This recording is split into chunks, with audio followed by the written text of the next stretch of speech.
বেজে বলেছে আপন মনের মাঠে, আল্লাহ নবী বেজে বলেছে আপন মনের মাঠে। ফলবে ফসল বেজব তারে বলুন, ফলবে ফসল কিয়ামতের ঘাটে। আমি আল্লাহ বেজে বলেছে আপন মনের মাঠে, আল্লাহ বেজে বলেছে। একটা মানুষ ধান রোপণ করলো, আশ্বিন মাসে ধান লাগালো, আশ্বিন কার্তিক রমজান পৌষ মাঘ ফাল্গুন, এরপরে জ্যৈষ্ঠ মাস যখন আসবে কৃষক সব ধান কেটে নিয়ে যাবে। কথা বলতে কিনা?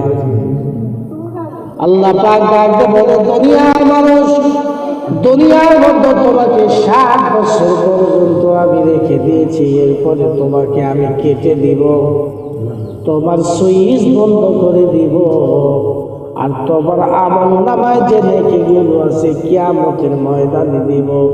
ওয়া মাইয়া আমাল, বলুন, ওয়া মাইয়া আমাল মিসকালা জাররাতিন জাররাতিন খায়রান ইয়ারা, ওয়া মাইয়া আমাল মিসকালা জাররাতিন শাররান ইয়ারা। পরিমাণ যদি তোমার নেক আমল থাকে, আল্লাহ রাব্বুল আলামিন কিয়ামতের ময়দানে তোমাকে ধরিয়ে দিবে। সুবহানাল্লাহ। কৃষক জমিনে ধান কাটলো, 100 মণ ধান পেয়েছে। এই ধানগুলো আবার পিটা করে দুনিয়ার মানুষেরা রোদে দেয়, শুকায়, এরপরে আবার বাতাস দেয়। বাতাস দেওয়ার পর দেখা যায় ওই ধান থেকে কিছু সিটান বের হয়, পাতান বের হয়, হয় কিনা? আল্লাহ বলেন, এই পাতানগুলো দুনিয়ার কোনো কৃষক নেয় না, পাতান এক জায়গায় চলে যায় আর ধান মনিদের গোলায় চলে যায়। জরিকন সুবহানাল্লাহ। আল্লাহ পাক বলেন, দীর্ঘদিন এই পাতান ধানের সঙ্গে ছিল, কিন্তু যখন তুলে নেওয়ার সময় হয় তখন বিভক্ত হয়ে যায়।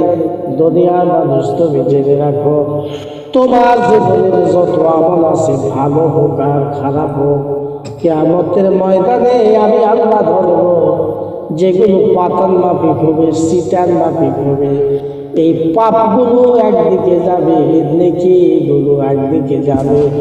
যাবার পরে এই নেকিগুলো ওজন করে যদি বেশি হয়ে যায়, বিনিময় আল্লাহর কাছে বিক্রয় করে দিব, বিনিময় আল্লাহ আমাদেরকে জান্নাত দিয়ে দিবে।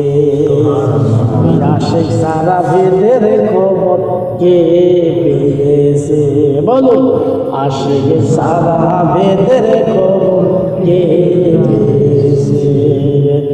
শোধালে খলি পাগলে, শোধালে খলি পাগলে, রসুল বলেছে আশিক সারা ভেদের খবর কে পেয়েছে? বলুন, আশিক সারা ভেদের খবর কে পেয়েছে?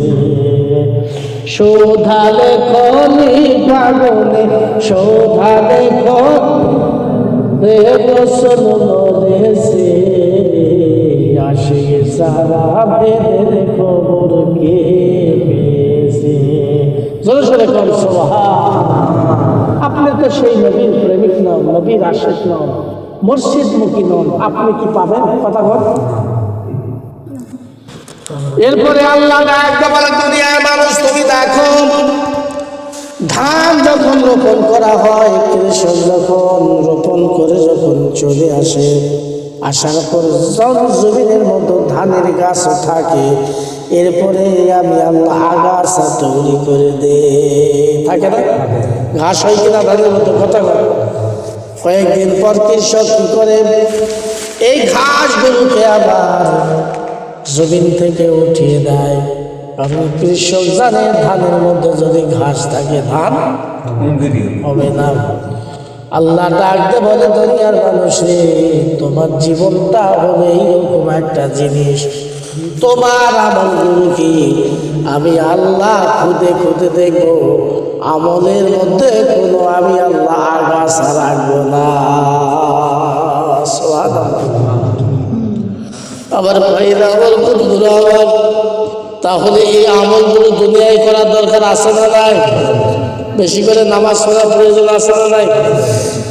আল্লাহ পাক বলে মানুষ শোনো, যখন কোনো মানুষ সূরাতুল ফাতিহা একবার পড়বে, আলহামদুলিল্লাহ, আল্লাহ পাক বলে এর মধ্যে আমি আল্লাহ 5টি অক্ষর দিয়েছি। কয়টা? 5টা। আল্লাহ পাক বলে দুনিয়ার মানুষ জেনে রাখো, আমি 5 ওয়াক্ত নামাজ দিয়েছি। কয় ওয়াক্ত? ইসলামের বেলা দিয়েছি 5টা, কালেমা, নামাজ, রোজা, হজ, যাকাত। আমি ইসলামের বেলা করেছি 5টা, খুঁটি করেছি 5টা। আমি তোমাকে নামাজ দিয়েছি 5টা। এই নামাজ তুমি কাবার দিকে পড়বে।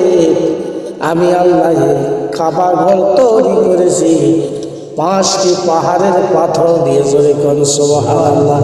কয়টা? 1 নাম্বার তুরে সাইনা, তুরে জাইতুন, জাবালে লেবনান, জাবালে জুতি আর হেরা গুহা। এই 5টি পাহাড়ের পাথর দিয়ে আল্লাহ পাক পবিত্র কাবা তৈরি করেছে। আর দুনিয়ার মানুষও বলেছে দিনের মধ্যে 5 বার ওই কাবার দিকে মুখ করো। সুবহানাল্লাহ। ইন্নী ওয়াজ্জাহাতু, বলুন ইন্নী ওয়াজ্জাহাতু ওয়াজহিয়া লিল্লাযী ফাতারা